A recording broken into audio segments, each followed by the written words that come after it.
They tell me it is necessary, they tell me it will do me good, they tell me it will improve my future, and it makes perfect economic sense. But we don't need another railway. We don't need another railway. We don't need an HS2 trundling, rolling, screaming, racing through. They will dig up our countryside, but environmentally, how is that supposed to be right?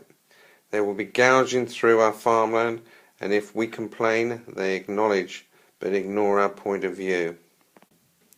Carving cuttings through pretty hamlets and villages of the shires, visible from Saxon churches and Norman spires.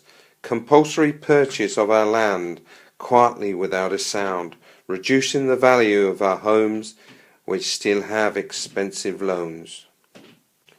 But what are the benefits to my community? Will there be a creation of more rural jobs? Can we catch a local train at a local station? It's non-stop, so I don't think so. But we don't need another railway. We don't need another railway. We don't need an HS2, trundling, rolling, screaming, racing through. Men in suits from Birmingham travelling to London. Not quite so many men in suits from London travelling to Birmingham. Even our business leaders are highly sceptical, and the man from the Treasury has serious doubts. But it's going ahead, whatever we say. It's following a predetermined government plan, and I wish someone would listen to the little man, because we know we don't need another railway.